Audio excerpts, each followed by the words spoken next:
ዘመነ ክረምትን ለአገልግሎት በር ቤተክርስቲያን ሁለንተናዊ የመሪነት ሚናዋን ስትወጣ ለማየት ማህበረ ቅዱሳን ከመደበኛ አገልግሎት ባሻገር የአገልግሎት በር ለአባላቱ እንደከፈተ መረጃው አሉት። በይበልጥ በዚህ በዘመነ ክረምት በልዩ ሁኔታ አባላቱን ለማሳተፍ ዝግጅቱን አጠናቋል። የበጋውን ጊዜ በስራ ወይም በትምህርት አሳልፎ ይሆናል። በክረምት በረፍት ጊዜው ምን ለመስራት አስበዋል? የዓመት ፈቃዶንስ የት ለማሳለፍ ወስነዋል?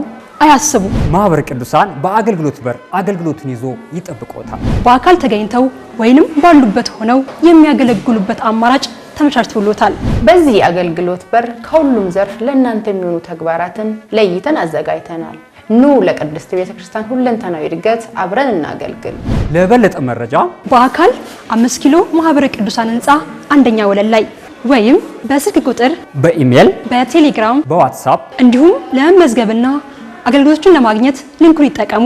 ዘመነ ክረምትን በአገልግሎት በር የማህበረ ቅዱሳን አባላት አገልግሎት ማስተባበሪያ